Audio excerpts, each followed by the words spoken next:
جیسا کہ واضح ہے حسب معمول خلفائے راشدین میں سے ابو بکر صدیق رضی اللہ تعالیٰ عنہ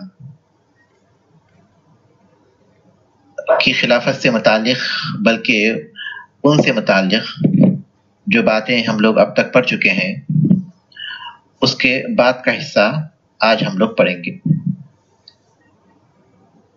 اس سے پہلے ہم ابو بکر صدیق رضی اللہ تعالیٰ عنہ کا نام، کنیت، لقب، اسلام، ان کا اسلام لانا اور پھر رسول اکرم صلی اللہ علیہ وسلم کی زندگی میں ان کی مختلف معرکوں میں شرکت اور پھر ان کے فضائل وغیرہ یہ ہم پڑھ چکے ہیں۔ آج جو سبق ہمارے سامنے ہے وہ ہے بیعتہ بالخلافہ، خلافت کی بیعت۔ ابو بکر صدیق رضی اللہ تعالیٰ عنہ سے خلافت کی جو بیعت ہوئی تھی آج اس کے بارے میں ہم پڑھیں گے۔ اللہ کے رسول صلی اللہ علیہ وسلم کی جب وفات ہو گئی اور مدینے میں یہ خبر پھیل گئی تو لوگوں کا حال بڑا عجیب ہو گیا۔ کوئی اس کی تصدیق کر رہا تھا اور کوئی اسے جھٹلا رہا تھا۔ عام طور پر لوگ اس خبر کے لیے ذہنی طور پر تیار نہیں تھے، اس لیے وہ کافی متاثر ہو گئے۔ اس خبر کو ماننا ان کے لیے بہت مشکل ہو رہا تھا۔ کوئی اپنے گھر سے باہر نہیں نکل پا رہے تھے، کسی پر گویا سکتہ طاری ہو گیا تھا اور پریشانی کا عجیب عالم تھا۔ گویا اکثر لوگ ہوش و حواس کھو بیٹھے تھے، اپنے ہوش و حواس میں باقی نہیں تھے۔ ابو بکر صدیق رضی اللہ تعالیٰ عنہ اس وقت مقام سخ میں تھے، سنح یا سخ مختلف طرح سے لفظ لکھا ہوا ہے، مدینے کے باہر ایک مقام پر تھے۔ اللہ کے رسول صلی اللہ علیہ وسلم کی وفات کی خبر جب انہیں ملی تو وہ اپنی سواری پر سوار ہو کر آئے اور لوگوں کے پاس نہیں گئے جہاں لوگ جمع تھے مسجد میں، بلکہ ام المومنین عائشہ رضی اللہ تعالیٰ عنہ کے حجرے میں داخل ہوئے۔ اللہ کے رسول صلی اللہ علیہ وسلم کا جسد اطہر یمنی چادر سے ڈھکا ہوا تھا۔ انہوں نے آپ کے چہرے مبارک سے اس چادر کو ہٹایا اور کہا بِأَبِي أَنْتَ وَأُمِّي طِبْتَ حَيًّا وَمَيِّتًا، میرے ماں باپ آپ پر قربان ہو، آپ زندگی میں بھی پاکیزہ تھے اور مرنے کے بعد بھی پاکیزہ ہیں۔ اس ذات کی قسم جس کے ہاتھ میں میری جان ہے، اللہ تعالیٰ آپ کو دو موتوں میں جمع نہیں کرے گا، دو موت ایک ساتھ آپ کو نہیں آئیں گی، جو موت آپ کو آنی چاہیے وہ آ چکی۔ گویا ابو بکر صدیق رضی اللہ تعالیٰ عنہ ایسے موقع پر بھی جو غم اور صدمے کے لحاظ سے سب سے بڑا تھا، لیکن وہ اپنے ہوش و حواس میں باقی تھے اور انہوں نے اس بات کو صاف طور پر محسوس کر لیا کہ اب آپ کی وفات ہو چکی ہے۔ اس کے بعد وہ لوگوں کے پاس گئے۔ عمر رضی اللہ تعالیٰ عنہ کا حال بڑا عجیب تھا۔ وہ اس بات کا سختی سے انکار کر رہے تھے کہ اللہ کے رسول صلی اللہ علیہ وسلم کی وفات ہو چکی ہو۔ ابو بکر رضی اللہ تعالیٰ عنہ نے انہیں خاموش بٹھانا چاہا، لیکن وہ اپنے ہوش میں کہاں تھے جو بات مان لیتے۔ یہ دیکھ کر ابو بکر صدیق رضی اللہ تعالیٰ عنہ منبر پر چڑھ گئے، اللہ کی حمد و ثنا کے بعد کہا الا من کان یعبد محمدا فإن محمدا قد مات ومن کان یعبد اللہ فإن اللہ حی لا يموت۔ جو محمد صلی اللہ علیہ وسلم کی عبادت کرتا تھا اسے معلوم ہونا چاہیے کہ محمد صلی اللہ علیہ وسلم وفات پا چکے ہیں، اور جو اللہ کی عبادت کرتا تھا تو اللہ تعالیٰ زندہ ہے، کبھی اسے موت نہیں آئے گی۔ اس کے بعد انہوں نے قرآن مجید کی آیت تلاوت کی جو سورہ زمر میں ہے، انک میت وانہم میتون، آپ وفات پائیں گے اور وہ بھی وفات پائیں گے۔ اور پھر اللہ تعالیٰ کا یہ فرمان بھی پڑھا جو سورہ آل عمران میں ہے، وما محمد الا رسول قد خلت من قبلہ الرسل افئن مات او قتل انقلبتم على اعقابکم ومن ينقلب على عقبیہ فلن يضر اللہ شیئا وسيجزی اللہ الشاکرین۔ محمد ایک رسول تھے، محمد صلی اللہ علیہ وسلم تو صرف ایک رسول ہیں، ان سے پہلے بہت سے رسول وفات پا چکے ہیں، پھر کیا اگر وہ وفات پا جائیں یا شہید کر دیے جائیں تو تم ایڑیوں کے بل پلٹ جاؤ گے، لوٹ جاؤ گے؟ اور جو ایڑیوں کے بل لوٹ جائے گا وہ اللہ کا کوئی نقصان نہیں کر سکے گا، اللہ تعالیٰ شکر گزاروں کو اچھا بدلہ دے گا۔ ان آیات میں واضح طور پر اس بات کا ذکر کیا گیا ہے کہ ایک دن اللہ کے رسول صلی اللہ علیہ وسلم بھی وفات پا جائیں گے، واضح طور پر۔ یہ دو آیتیں انہوں نے تلاوت کی تو لوگوں کو ہوش آنا شروع ہوا، لوگ کچھ پرسکون ہو گئے، اس خبر پر اب انہیں یقین آ گیا۔ وہ یاد رکھتے تھے، ان کے اکثر صحابہ اکثر قرآن مجید کے حافظ تھے، لیکن ایسے موقع پر وہ ان چیزوں کو بھول چکے تھے۔ عمر رضی اللہ تعالیٰ بیان کرتے ہیں کہ جب ابو بکر رضی اللہ تعالیٰ عنہ نے یہ آیتیں تلاوت کی تو انہیں ایسے محسوس ہوا گویا ان کے پیروں میں کوئی جان ہی نہیں ہے، کھڑے رہنا ان کے لیے ممکن نہیں ہوا، اسی طرح وہ وہیں بیٹھ گئے۔ اور صحابہ نے یہ محسوس کیا کہ انہوں نے گویا اس سے پہلے یہ آیتیں سنی ہی نہیں تھی، یعنی اس کے بعد ہر ایک کی زبان پر یہ آیتیں چڑھ گئی۔ تو یہ ایسا موقع تھا جس میں صحابہ بہت زیادہ غمزدہ ہو گئے تھے۔ علی رضی اللہ تعالیٰ عنہ اپنے گھر میں روپوش ہو گئے تھے، باہر نہیں نکل پا رہے تھے۔ عثمان رضی اللہ تعالیٰ عنہ پر گویا سکتہ طاری ہو گیا تھا، اور اکثر مسلمان یقین کرنے کے لیے تیار نہیں تھے۔ اس مقام پر ہمیں ابو بکر رضی اللہ تعالیٰ عنہ کی فضیلت اور اس کی عظمت کا صاف طور پر احساس ہوتا ہے۔ ایک ایسے وقت پر جو آزمائش کی سخت ترین گھڑی تھی اور جہاں صحابہ تقریباً اپنا ہوش و حواس کھو چکے تھے، لیکن ابو بکر رضی اللہ تعالیٰ عنہ پوری بہادری اور شجاعت کے ساتھ اپنے ہوش و حواس میں نہ صرف باقی رہے بلکہ تمام صحابہ کو انہوں نے اس بات کی دعوت دی کہ وہ اس بات پر، اس خبر پر یقین کر لیں، یعنی ان سب کے ہوش و حواس کو انہوں نے باہر لایا۔ یہ ابو بکر صدیق رضی اللہ تعالیٰ کا ایسا کارنامہ ہے جو یقیناً بہت بڑا کہلاتا ہے۔ گویا صحابہ رضوان اللہ علیہم کو اب اس خبر پر یقین ہو گیا کہ اللہ کے رسول صلی اللہ علیہ وسلم کی وفات ہو گئی۔ اب جو بنو ہاشم کے لوگ تھے وہ آپ کو غسل دینے اور آپ کے کفن دینے میں مصروف ہو گئے، اور دوسری طرف انصار کے کچھ آدمی ثقیف بنی ساعدہ کے پاس باہر ایک چبوترا تھا جہاں لوگ مشاورت کے لیے جمع ہوتے تھے، وہاں وہ جمع ہو گئے، اور وہ لوگ یہ سوچنے لگے کہ اب اللہ کے رسول صلی اللہ علیہ وسلم کے بعد کوئی نہ کوئی تو مسلمانوں کا امیر ہونا چاہیے۔ تو انہوں نے سوچا کہ امیر تو پھر اہل مدینہ ہی میں سے ہونا چاہیے، مدینے کا کوئی باشندہ، کیونکہ یہ ان کا شہر ہے، اور مسلمان تو مکے سے آئے ہوئے ہیں، ہو سکتا وہ لوگ اللہ کے رسول صلی اللہ علیہ وسلم کی وجہ سے آئے ہوئے تھے، جب آپ صلی اللہ علیہ وسلم نہیں رہے تو ممکن ہے وہ واپس چلے جائے۔ اور پھر انہوں نے یہ بھی سوچا کہ مہاجرین کی تعداد بھی کم ہے، لہذا وہ لوگ آپس میں مشورہ کرنے لگے کہ اللہ کے رسول صلی اللہ علیہ وسلم کے بعد مسلمانوں کا خلیفہ انصار میں سے کسی کو بنا دیا جائے۔ ان کی عام رائے یہ تھی کہ سعد بن عبادہ رضی اللہ تعالیٰ عنہ کو خلیفہ بنایا جائے۔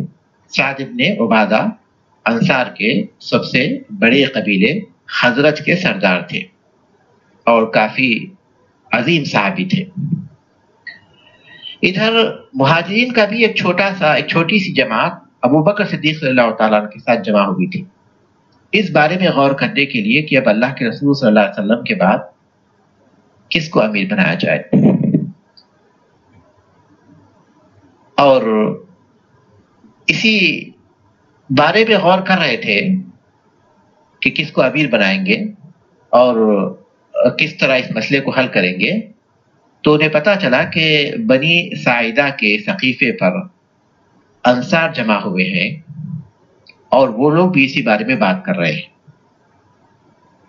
تو ابو بکر صدیق صلی اللہ تعالیٰ اور ان کے ساتھ جو دوسرے صحابہ تھے، خاص طور پر عمر بن خطاب اور ابو عبیدہ بن جراح رضی اللہ تعالیٰ عنہم، انہوں نے اس بات کو زیادہ مناسب سمجھا کہ وہی جائیں جہاں انصار جمع ہیں اور اس مسئلے کو ان کے ساتھ مل کر حل کریں۔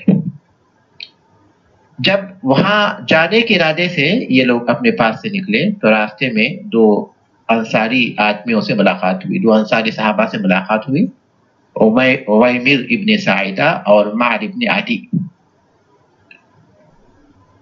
انہوں نے پوچھا کہ کہاں جا رہے ہیں، تو بتایا گیا کہ ہم لوگ انصار کے پاس جا رہے ہیں خلافت کے معاملے میں مشورہ کرنے کے لیے۔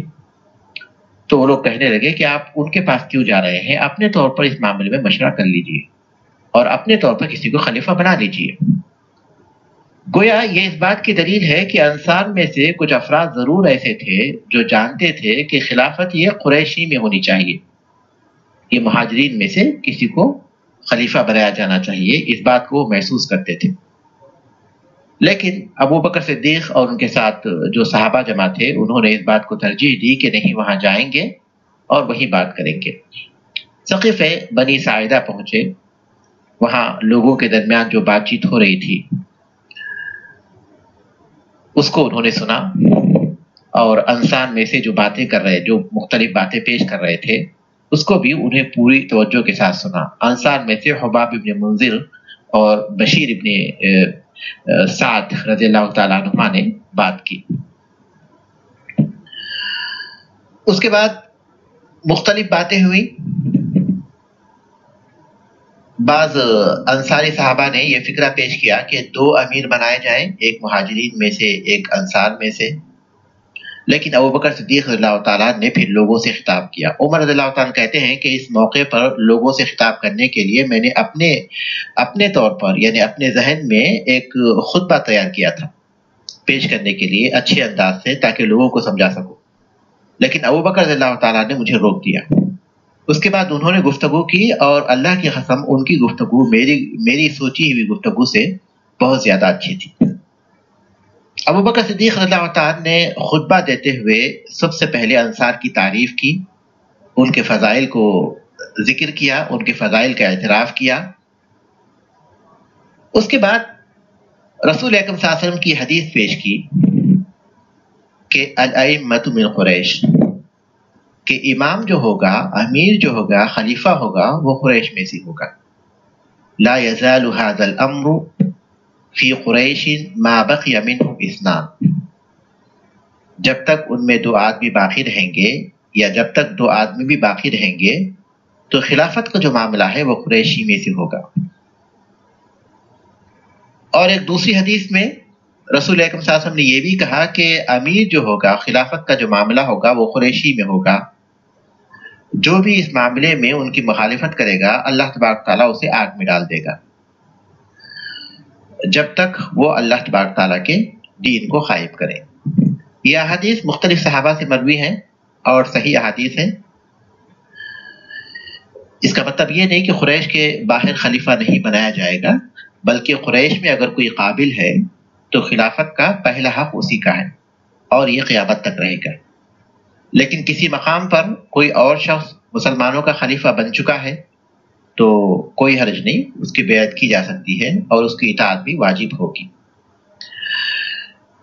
یہاں جو بات کہی گئی ہے وہ اس اعتبار سے ہے کہ اسی کو ترجیح دینا چاہیے، اور جب تک وہ باقی ہے، اس کے اندر وہ صلاحیت ہے، دینی اور دنیاوی دونوں صلاحیتیں موجود ہیں، تو اسی کو خلیفہ بنانا چاہیے۔ لیکن کہیں کوئی آدمی غالب آ جاتا ہے اور مسلمانوں میں خلافت پر وہ کنٹرول حاصل کر لیتا ہے، تو پھر اس کی بیعت کی جا سکتی ہے۔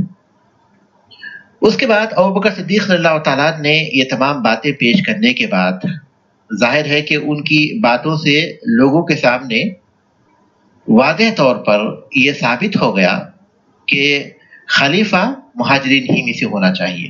یہ بات واضح طور پر ثابت ہو گئی. اور جب اللہ کے رسول صلی اللہ علیہ وسلم کے فرامین بھی ان کے سامنے آ گئے تو گیا ان لوگوں نے اس بات کو قبول کر لیا. تو ابوبکر صدیق اللہ تعالیٰ نے کہا کہ یہ تمہارے پاس عمر ابن خطاب اور ابو عبیدہ الجراح رضی اللہ تعالیٰ عنہما ہیں، ان میں سے کسی کی بیعت کر لو. عمر رضی اللہ تعالیٰ کہنے لگے کہ ہم آپ کے ہاتھ بیعت کرتے ہیں. فأنت سیدنا وخیرنا وحبنا الی رسول اللہ، آپ ہمارے سردار ہیں، ہم میں سب سے بہتر ہیں، اور ہم میں اللہ کے رسول صلی اللہ علیہ وسلم کے پاس آپ سب سے بڑھ کر محبوب ہیں. یہ کہہ کر عمر رضی اللہ تعالیٰ نے اپنا ہاتھ بڑھایا اور ابو بکر صدیق رضی اللہ تعالیٰ کے ہاتھوں پر بیعت کر لی. اس کے بعد ثقیفہ بنی ساعدہ میں جتنے لوگ موجود تھے انہوں نے بیعت کی. اسے بیعہ خاصہ کہتے ہیں. جو لوگ وہاں جمع تھے انہوں نے بیعت کی، اور یہ اچانک ہونے والا حادثہ تھا. اچانک ہونے والا حادثہ تھا، ایسا کوئی منصوبہ نہیں تھا کہ خلافت کے لیے باقاعدہ بحث و مباحثہ ہو. اس دن جو حادثات پیش آئے ان میں سے ایک حادثہ یہ بھی تھا. اس کے بعد دوسرے دن مسجد میں عام بیعت ہوئی. تمام صحابہ نے، جن میں علی ابن ابی طالب رضی اللہ تعالیٰ عنہ بھی تھے، انہوں نے بھی بیعت کی. بلکہ صحیح روایات کے مطابق ابو بکر صدیق رضی اللہ تعالیٰ عنہ نے اسی مقام پر ثقیفہ بنی ساعدہ ہی میں علی رضی اللہ تعالیٰ عنہ کو یاد کیا اور وہ آئے، انہوں نے بیعت کی. عثمان ابن عفان رضی اللہ تعالیٰ عنہ کو بھی یاد کیا، وہ بھی آئے اور انہوں نے بھی بیعت کی. زبیر ابن عوام رضی اللہ تعالیٰ عنہ کو بھی یاد کیا، وہ بھی آئے اور انہوں نے بھی بیعت کی. اور ہر ایک کے سامنے ابو بکر صدیق رضی اللہ تعالیٰ یہی فکرہ پیش کرتے رہے کہ اگر آپ میں سے کوئی چاہتا ہے تو یہ ذمہ داری سنبھال لے. آپ میں سے اگر کوئی چاہتا ہے کہ خلیفہ بن جائے تو وہ اس ذمہ داری کو سنبھال لے. اس کے بعد دوسرے دن جب بیعت ہوئی تو ابو بکر صدیق رضی اللہ تعالیٰ نے یہی بات پیش کی کہ تم اپنے اس معاملے کا کسی اور کو ذمہ دار بنا دو، میں تم میں سب سے بہتر نہیں ہوں. لیکن علی رضی اللہ تعالیٰ کہنے لگے کہ نہ ہم آپ کو معزول کر سکتے ہیں اور نہ ہی آپ کی معزولی کا مطالبہ کر سکتے ہیں. اللہ کے رسول صلی اللہ علیہ وسلم نے جب دینی معاملات میں آپ کو آگے بڑھایا تھا تو دنیاوی معاملات میں ہم آپ کو آگے کیوں نہ بڑھائیں. دینی معاملات میں آگے بڑھانے سے ان کی مراد رسول اکرم صلی اللہ علیہ وسلم کے مرض الموت کے موقع پر ابو بکر صدیق رضی اللہ تعالیٰ کی جانب سے نمازوں کی امامت کرنا ہے. رسول اللہ صلی اللہ علیہ وسلم جب مرض الموت میں تھے تو آپ نے اپنی جگہ ابو بکر صدیق رضی اللہ تعالیٰ عنہ کو نماز پڑھانے کا حکم دیا تھا. لہذا یہ عمومی بیعت ہوئی.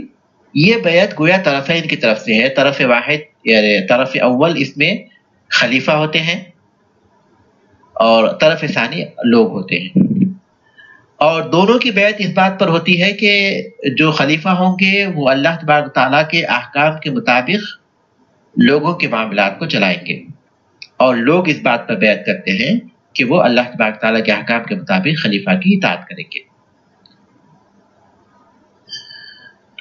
علی رضی اللہ تعالیٰ سے دو بیعتیں ثابت ہیں. ایک تو اس وقت 2 دفعہ بیعت ثابت ہے، ایک تو اس وقت لوگوں کے ساتھ، اور دوسری فاطمہ رضی اللہ تعالیٰ عنہا کی وفات کے بعد 6 مہینے کے بعد ایک دوسری بیعت بھی کی انہوں نے، گویا تاکید کے طور پر. اس طرح یہ تمام جو واقعات ہوئے تھے اس دن، اور ابو بکر صدیق رضی اللہ تعالیٰ کی خلافت پر تمام صحابہ گویا جمع ہو گئے تھے، یہ اس بات کی دلیل ہے کہ ابو بکر صدیق رضی اللہ تعالیٰ تمام صحابہ کے نزدیک سب سے افضل ہے، اور صحابہ ان پر سب سے زیادہ اعتماد کرتے تھے. اور اللہ کے رسول صلی اللہ علیہ وسلم کی بھی بہت سے اشارات تھے، بہت سے اشارے ہیں جس میں اس بات کا اشارہ ملتا ہے کہ آپ کے بعد خلیفہ ابو بکر صدیق رضی اللہ تعالیٰ کے بنائے جائیں. اور پھر اسی طرح اس میں یہ بات بھی معلوم ہوتی ہے کہ ابو بکر صدیق رضی اللہ تعالیٰ کی خلافت پر گویا صحابہ کا اجماع تھا. اب آئیے سیاست ابو بکر صدیق رضی اللہ تعالیٰ کی سیاست، یعنی ملک کو چلانے اور لوگوں کے امور کو انجام دینے کے لیے ان کا طریقہ کار. سیاست کے آج جو معنی ہیں وہ لوگوں کا خون چوسنے اور لوگوں کو غلام بنانے اور ان کو حکومت کرنے اور اپنی قوت کو بڑھانے کے سمجھے جاتے ہیں. کم سے کم عام طور پر جمہوری ممالک میں جو ذمہ دار بنے ہیں ان کے طرز عمل سے. لیکن سیاست کے اصل معنی ہیں ملک کو چلانے اور لوگوں کے امور کو سر انجام دینے کا طریقہ کار. ملک کو چلانے اور لوگوں کے امور کو سر انجام دینے کا طریقہ کار. جو حاکم ہوتا ہے وہ حقیقت میں لوگوں کے امور کا ذمہ دار ہوتا ہے اور وہ ان کے امور کی ترتیب کرتا ہے اور اس کی نگرانی کرتا ہے. جب بیعت مکمل ہو گئی تو ابوبکر صدیق رضی اللہ تعالیٰ نے خطبہ دیا اور یہ بہت ہی جامع اور بہت ہی عظیم خطبہ ہے اور خلفاء میں سے اس سے بہتر خطبہ نہ ہو سکتا ہے اور نہ ہی کوئی اور خطبہ ایسا ہوا ہے. یہ بہت ہی اہم ہے اور اس سے ابوبکر صدیق رضی اللہ تعالیٰ کی جو سیاست ہے وہ واضح ہوتی ہے. انہوں نے خطاب کرتے ہوئے کہا فَإِنِّي وُلِّيتُ عَلَيْكُمْ وَلَسْتُ بِخَيْرِكُمْ، میں تمہارا والی بنایا گیا ہوں اور تم میں سب سے بہتر نہیں ہوں. یہ تواضع ہے ان کی طرف سے، تواضع کا اظہار ہے اور یہ بڑی خوبی ہے. فَإِنْ أَحْسَنْتُ فَأَعِينُونِي وَإِنْ أَسَأْتُ فَقَوِّمُونِي، اگر میں اچھے کام کروں تو میری مدد کرو اور اگر میں کجروی اختیار کروں تو مجھے درست کر دو. اگر میں اچھے کام کروں تو میری مدد کرو اور میں کجروی اختیار کروں تو مجھے درست کر دو. کافی عجیب بات ہے. نیکی میں تعاون کرو اور اگر کوئی برا کام سرزد ہو جائے تو میری سرزنش کرو، میری تنقید کرو اور مجھے درست کر دو. الصدق امانۃ والکذب خیانہ، سچائی امانت ہے اور جھوٹ خیانت ہے. والضعیف فیکم قوی عندی حتی ارجع الیہ حقہ انشاء اللہ، تم میں جو کمزور ہے وہ میرے نزدیک قوی ہے، طاقتور ہے، یہاں تک کہ میں دوسروں کے پاس سے اس کو اس کا حق نہ دلوا دوں اگر اللہ چاہے. تم میں جو کمزور ہے میرے نزدیک وہ طاقتور ہے، یہاں تک کہ میں اسے اس کا وہ حق نہ دلا دوں جو دوسروں کے پاس ہے. دوسروں سے اس کا میں جب تک حق نہ دلا دوں اگر اللہ نے چاہا. والقوی فیکم ضعیف حتی آخذ الحق منہ انشاء اللہ، اور تم میں جو طاقتور ہے میرے نزدیک وہ کمزور ہے یہاں تک کہ میں اس سے دوسروں کا حق نہ لے لوں اگر اللہ نے چاہا. تم میں جو طاقتور ہے وہ میرے نزدیک کمزور ہے یہاں تک کہ میں اس کے پاس سے دوسروں کا حق نہ لے لوں اگر اللہ نے چاہا. لا يدع قوم الجہاد فی سبیل اللہ الا خذلهم اللہ بالذل، جب کوئی قوم اللہ کے راستے میں جہاد کرنا چھوڑ دیتی ہے تو اللہ تعالیٰ اسے ذلیل و خوار کر دیتا ہے. جب کوئی قوم اللہ کے راستے میں جہاد کرنا چھوڑ دیتی ہے تو اللہ تعالیٰ اسے ذلیل و خوار کر دیتا ہے. ولا تشیع الفاحشة فی قوم الا عمهم اللہ بالبلاء، بدکاری جب کسی قوم میں عام ہو جاتی ہے تو اللہ تعالیٰ انہیں مصیبت سے دوچار کر دیتا ہے، عمومی مصیبت سے دوچار کر دیتا ہے. اطیعونی ما اطاعت اللہ ورسولہ فإن عصیت اللہ ورسولہ فلا طاعت لی علیکم، میری اطاعت کرو جب تک میں اللہ اور اس کے رسول صلی اللہ علیہ وسلم کی اطاعت کروں، اور اگر میں اللہ اور اس کے رسول صلی اللہ علیہ وسلم کی نافرمانی کروں تو میری اطاعت کرنا تم میری اطاعت نہ کرو، یعنی میری تم پر کوئی اطاعت نہیں ہے. قوموا الی صلاتکم یرحمکم اللہ، نماز کے لیے کھڑے ہو جاؤ اللہ تم پر رحم کرے. یہ مختصر سا خطبہ ہے لیکن اس میں انہوں نے اپنے حکومت کے جو طریقہ کار ہیں اس کو بالکل واضح کر دیا. اس خطبے میں ابوبکر صدیق رضی اللہ تعالیٰ کی حکومت کے چلانے کا طریقہ اور اس کی بنیادیں اور جو اصول و ضوابط ہیں اس کا انہوں نے اعلان کیا. کتاب میں ترتیب کے ساتھ کچھ باتیں لکھی ہوئی ہیں جو ان کی خطبے سے واضح ہوتی ہیں. پہلی بات یہ کہ خلافت تکلیف ہے، تشریف نہیں ہے. اس کا مفہوم یہ کہ خلافت ایک ذمہ داری ہے، ایک ذمہ داری ہے. آدمی کی عزت افزائی نہیں ہے کہ اونچے منصب پر بٹھا دیا گیا، کوئی شرف اس کے شرف میں اضافہ کر دیا گیا، یہ بات نہیں، بلکہ خلافت ذمہ داری ہے، شرف کی بات نہیں ہے. اور انہوں نے اس بات کی تاکید کی کہ مسلمانوں کے اندر سچائی کا پیدا ہونا ضروری ہے. مسلمانوں کو سچائی پر ثابت قدم رہنا چاہیے، سچائی پر چلنا چاہیے. خواہ وہ اپنے خالق کے ساتھ ہو یا اپنے خلیفہ کے ساتھ معاملہ کرنے میں ہو یا پھر آپسی معاملات میں ہو، مسلمانوں کو سچائی کا راستہ اختیار کرنا چاہیے، سچائی کے مطابق کام کرنا چاہیے، خواہ وہ اپنے خالق کے ساتھ ہو یا اپنے خلیفہ کے ساتھ معاملہ کرنے میں ہو یا پھر آپسی معاملات میں ہو۔ تیسری بات یہ کہ مسلمانوں کے درمیان عدل و انصاف کرنا ضروری ہے، مسلمانوں کے درمیان عدل و انصاف کرنا ضروری ہے۔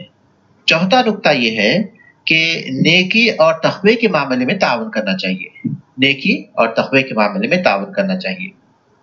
پانچواں نقطہ یہ کہ اللہ کے راستے میں جہاد کرنا بہت اہم کام ہے اور یہ اسلامی حکومت کے مقومات، بنیادوں میں سے ہے، اسلامی حکومت کی بنیادوں میں سے ہے۔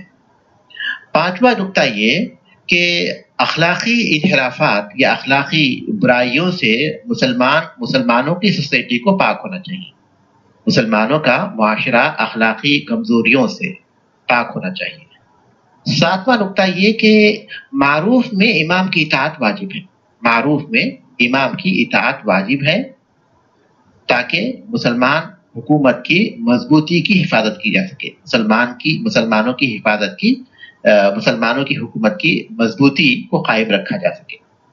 یہ کچھ نقطے ہیں جو صاحب کتاب کے مطابق ان کے خطبے سے معلوم ہوتے ہیں۔ اب آئیے مختصر طور پر ان کے جو کام تھے، ابوبکر صدیق رضی اللہ عنہ کے جو کام تھے اس کا جائزہ لیں۔ ابوبکر صدیق رضی اللہ عنہ کا زمانہ خلافت بہت مختصر رہا، 2 سال کچھ مہینے، لیکن کافی عظیم کارنامے انہوں نے انجام دیے اور ان کارناموں کے بہت ہی دور رس اثرات ہوئے، بہت بڑے اثرات ہوئے۔ اسلامی خلافت بہت مضبوط طریقے سے قائم ہوگی ان کے دور میں اور اس کے جو ثمرات ہیں وہ ان کے بعد مسلمانوں کو حاصل ہوئے اور اس زمانے تک اس کے باقی رہے۔ مختصر دور میں انہوں نے اتنے عظیم کارنامے دیے کہ اس کے بہت اچھے اثرات ہوئے۔ ان کارناموں کی انہوں نے ایک فہرست دی ہے، 4 کارنامے اس میں سے چنے ہیں، بہت سے کارنامے ہیں لیکن 4 کارناموں کو انہوں نے جمع کیا ہے اور اس کے بعد ان کی تفصیل دی ہے ان کارناموں کی۔ پہلا یہ کہ جیش اسامہ کو روانہ کرنا، جیش اسامہ کی روانگی، جیش اسامہ کی روانگی، یہ پہلا ہے۔ اور دوسرا ہے ارتداد کا خاتمہ، اور تیسرا ہے جمع قرآن کو جمع کرنا، اور چوتھا کارنامہ ہے عراق اور شام کی فتوحات۔ ذرا غور کیجیے، کہاں رسول اکرم صلی اللہ علیہ وسلم کی وفات کے بعد مدینہ، مکہ کے باہر کے بعض علاقے جو ارتداد کا شکار ہو گئے تھے اور مختلف طرح سے اسلام سے نکل رہے تھے، لیکن نہ صرف یہ کہ سارا عرب پھر سے اسلام کی طرف واپس آ گیا بلکہ مسلمان فوجیں عراق اور شام میں بھی داخل ہو گئی۔ تو یہ ان کے کارناموں کی کچھ تفصیلات ہیں، آج کے درس میں ہم نے جو پڑھا ہے وہ بہت اہم حصہ ہے، خاص طور پر ابوبکر صدیق رضی اللہ عنہ کی خلافت کی بیعت کا جو حصہ ہے وہ بہت ہی اہم ہے۔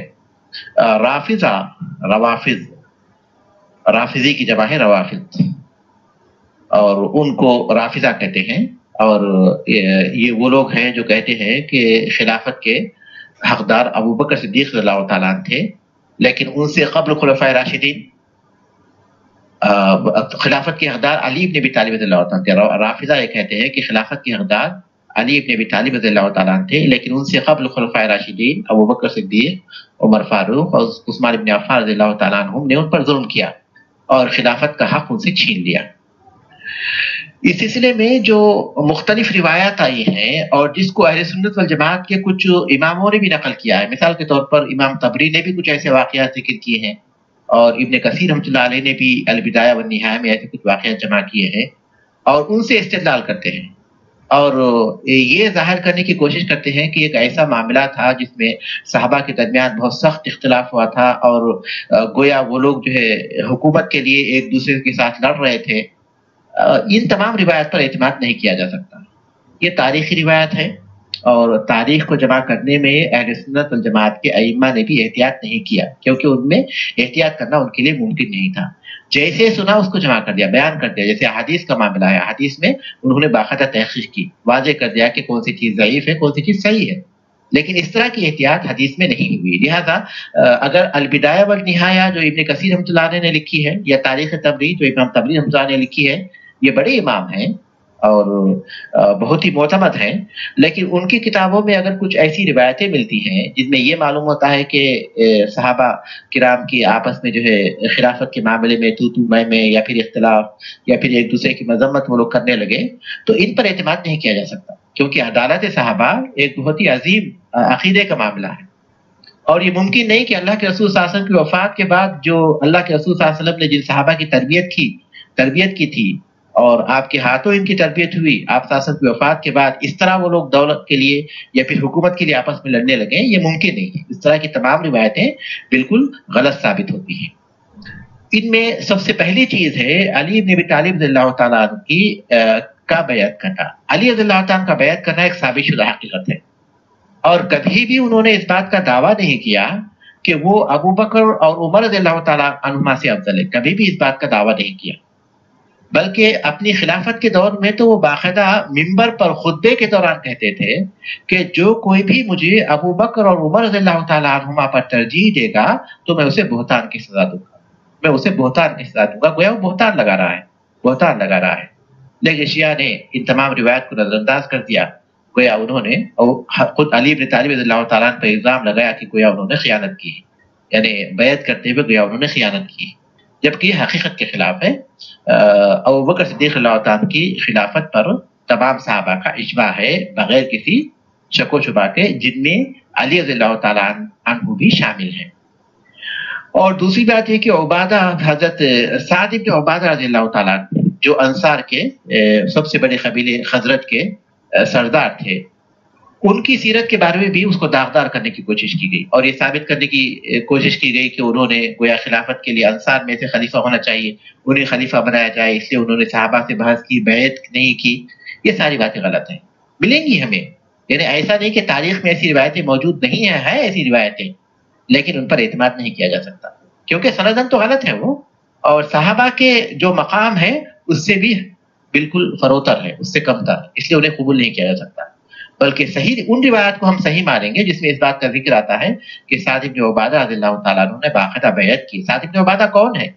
سعد بن عبادہ ان صحابہ میں سے ہیں جو بیعت عقبہ میں موجود تھے، اور جب رات میں واپس ہو رہے تھے مکے سے مدینہ چھپ کر، تو مشرکین نے انہیں گرفتار کیا تھا، ان کو باندھ کر لائے تھے، یہاں تک کہ کسی نے مداخلت کی تھی جبیر بن مطعم نے غالباً، اور ان کو چھڑایا تھا. ابتدا میں آغاز میں مدینے کے آغاز میں ابتدا میں مسلمان ہونے والوں میں سے نقبہ میں سے تھے. رسول اکرم صلی اللہ علیہ وسلم نے جو 12 نقیب بنائے تھے ان میں یہ بھی تھے، حضرت کے سردار تھے، اور اللہ کے رسول صلی اللہ علیہ وسلم کے ہمیشہ ساتھ رہے. کافی اللہ کے رسول صلی اللہ علیہ وسلم نے کئی بار ان کی تعریف کی اور ان کے بارے میں اچھی باتیں کہی. تو یہ کیسے ممکن ہے کہ وہ بیعت سے انکار کریں اور اپنی خلافت کا دعویٰ کریں؟ ان تمام روایتوں پر اعتماد نہیں کیا جا سکتا. لہذا تاریخ کے مطالعے میں ہمیشہ یہ اصول اپنے سامنے رکھنا چاہیے کہ ایسی تمام روایتیں جن میں صحابہ کے سلسلے میں کچھ ایسی بات کہی ہو جو ان کی شان کے خلاف ہے، تو اسے قبول نہیں کیا جا سکتا. ہاں، اگر کوئی چیز ثابت ہوتی ہے، جیسے حدیث میں کوئی چیز مذکور ہے، یہ چیز صحابہ کے ساتھ پیش ہوئی ہے، تو اس سلسلے میں ہم لوگ اپنے طور پر کوئی فیصلہ کرنے کے بجائے اہل سنت والجماعت کے جو ائمہ ہیں ان کی طرف رجوع کریں گے کہ اس کے بارے میں انہوں نے کیا کہا ہے. اس طرح کو کوئی واقعہ اگر ثابت ہو جاتا ہے کسی صحابی کے بارے میں، کسی حدیث میں کوئی واقعہ ثابت ہوتا ہے، تو اپنے طور پر کوئی رائے ظاہر کرنے کے بجائے ہم اس کے جو ماہرین ہیں ان کی طرف رجوع کریں. ہم اپنی طرف سے رائے قائم نہ کریں کہ فلاں صحابی تھے، دیکھیے انہوں نے ایسا کیا، یہ رائے قائم نہ کریں، کیونکہ اس کا کچھ پس منظر ہوگا، کوئی بیک گراؤنڈ ہوگا، اس کی کوئی تعویل ہوگی، اس کا کوئی مفہوم ہوگا، یا اس کی کوئی بات ہوگی جس کو ہم نہیں سمجھ پائے. لہذا ان کی طرف رجوع کرنا چاہیے. صحابہ کا معاملہ بہت ہی عظیم ہے، کیونکہ دین ہمیں انہی کے ذریعے پہنچا ہے، اور رافضہ نے صحابہ کو بدنام کرنے کے لیے پوری ایری چوٹی کا زور لگایا ہے تاکہ اس دین کی بنیادوں کو ختم کیا جائے. اور وہ اس بات کے دعوے دار ہو گئے کہ اللہ کے رسول صلی اللہ علیہ وسلم کے بعد تمام صحابہ ارتداد کا شکار ہو گئے تھے سوائے چند صحابہ کے. بعد میں 3 کا ذکر کرتے ہیں، پھر اس کے بعد بڑھا کر زیادہ تعداد 10 تک یا 12 تک پہنچاتے ہیں، جبکہ یہ مکمل طور پر جھوٹ ہے. کیونکہ اگر یہ صحابہ کی سیرتوں کو داغدار بنا دیا جائے تو گویا دین کی بنیادیں ہی ختم ہو جائے گی. تو ابو بکر صدیق رضی اللہ عنہ کی خلافت کا یہ معاملہ ہے، جو معاملہ ہے وہ بہت ہی اہم ہے، اور جیسا کہ کتاب میں جو باتیں دی گئی ہیں اور ہم نے مطالعہ کیا، واضح ہے کہ یہ مسلمانوں کے اتفاق سے ہوا، کسی کا اس پہ اختلاف نہیں تھا، یہاں تک کہ علی رضی اللہ تعالیٰ عنہ کا بھی اختلاف نہیں تھا۔ ابتدا میں انصار نے یہ سوچا تھا کہ شاید مدینے کے باشندے ہونے کی حیثیت سے ان میں سے خلیفہ ہونا چاہیے، لیکن جیسے ہی اللہ کے رسول صلی اللہ علیہ وسلم کی باتیں ان کے پاس پہنچی، گویا انہوں نے سر تسلیم خم کر لیا، جس میں عبادہ بن سعد بن عبادہ رضی اللہ تعالیٰ عنہ بھی تھے، جنہوں نے باقاعدہ بیعت کی، اور وہ کافی عظیم صحابہ تھے۔ ایسی تمام روایتیں جو اس طرح کے حادثات کے موقع پر نقل کی جاتی ہیں کہ فلاں نے ایسی اور ایسی باتیں کی اور اس طرح کام کیا، ان پر اعتماد نہیں کیا جا سکتا۔ تو یہاں آج ہمارا درس ختم ہوتا ہے، باقی یہ جو 4 نکات دیے گئے ہیں ابو بکر صدیق رضی اللہ تعالیٰ کے کارناموں کے، ان کو ہم انشاءاللہ آئندہ درس میں پڑھیں گے۔ تو آپ کے پاس اگر کوئی سوال ہے تو 1-2 منٹ کے لیے کر سکتے ہیں۔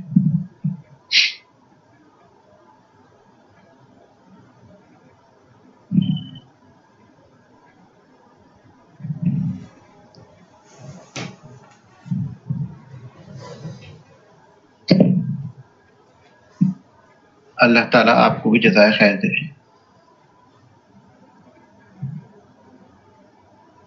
کسی کے پاس کوئی سوال ہے تو وہ کر سکتے ہیں۔